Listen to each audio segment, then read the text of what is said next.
Samajwadi party में होगी सबसे बड़ी टूट। 26 सांसद बीजेपी के संपर्क में है। राजभर के दावे से यूपी की राजनीति में मचा हड़कंप। क्या अखिलेश के सामने खड़ा हो गया नया संकट। शिवसेना और टीएमसी के बाद अब सपा में टूट की अटकलें। सोशल मीडिया पर वायरल हुई सांसदों की लिस्ट। क्या 2027 से पहले बदल जाएगा पूरा खेल। क्या अखिलेश पलट देंगे गेम। इधर समाजवादी पार्टी के अध्यक्ष अखिलेश यादव 2027 चुनाव को लेकर खास तैयारी पर जुड़े थे कि उधर एक ऐसा दावा सामने आया जिसने सियासी गलियारों में हलचल मचा दी। दावा ये कि समाजवादी पार्टी के 2 दर्जन से ज्यादा सांसद बीजेपी के संपर्क में हैं और आने वाले दिनों में बड़ा राजनीतिक उलटफेर देखने को मिल सकता है।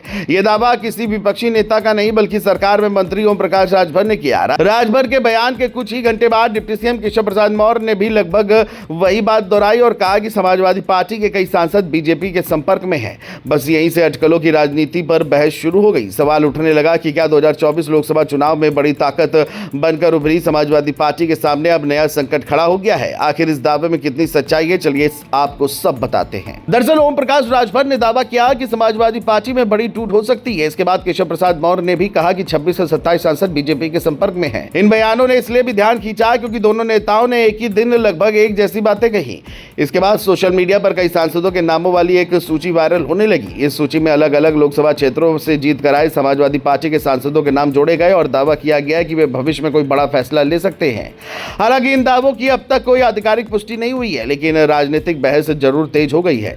बड़ी बात यह है कि जिन सांसदों के नाम सोशल मीडिया पर वायरल किए जा रहे हैं उनमें कई बड़े चेहरे शामिल बताए जा रहे हैं। वहीं दूसरी तरफ समाजवादी पार्टी के कई प्रमुख नेताओं और परिवार से जुड़े सांसदों के नाम ऐसी किसी सूची में दिखाई नहीं दे रहे हैं। राजनीतिक जानकारों का कहना है कि इस तरह की चर्चाएं पहली बार नहीं हो रही। उत्तर प्रदेश की राजनीति में पिछले कई सालों से एक दूसरे दलों के नेताओं को अपने संपर्क में होने के दावे किए जाते रहे हैं। कभी समाजवादी पार्टी बीजेपी के विधायकों के संपर्क में होने की बात कहती है तो कभी बीजेपी समाजवादी पार्टी में टूट की संभावना जताती है। लेकिन इस बार मामला इसलिए अलग माना जा रहा है क्योंकि लोकसभा चुनाव के बाद समाजवादी पार्टी 37 सांसदों के साथ उत्तर प्रदेश में मजबूत स्थिति में दिखाई दी थी। ऐसे में अगर वास्तव में कोई टूट होती है तो उसका असर सीधे 2027 विधानसभा चुनाव की राजनीति पर पड़ सकता है। दूसरी तरफ समाजवादी पार्टी की ओर से अभी तक ऐसे किसी दावे को गंभीरता से नहीं लिया गया है। पार्टी नेतृत्व लगातार ये संदेश दे रहा है कि संगठन पहले से ज्यादा मजबूत है। खुद अखिलेश यादव कई बार सार्वजनिक मंचों में कह चुके हैं कि समाजवादी पार्टी और उसके सहयोगी दल मिलकर आगे बढ़ेंगे।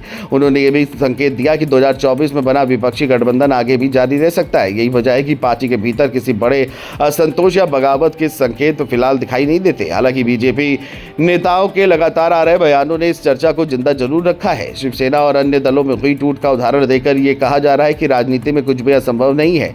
लेकिन दूसरी तरफ सपा समर्थकों का कहना है कि ये सिर्फ राजनीतिक दबाव बनाने की रणनीति है ताकि विपक्षी एकता कमजोर दिखाई दे। बयान और चर्चाओं तक सीमित हैं।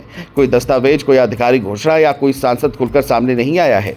अब सबकी नजर आने वाले दिनों पर है। क्या ये सिर्फ राजनीतिक बयानबाजी है या फिर इसके पीछे कोई बड़ी रणनीति काम कर रही है। क्या वास्तव में समाजवादी पार्टी के सांसदों में असंतोष है या फिर ये विपक्ष की सबसे मजबूत पार्टी को घेरने की कोशिश है। इन सवालों के जवाब अभी भविष्य के गर्भ में है। लेकिन इतना जरूर है कि राजभर और केशव प्रसाद मौर्य के बयानों ने उत्तर प्रदेश की राजनीति का तापमान बढ़ा दिया है। अब आगे क्या होता है ये देखने वाली बात होगी।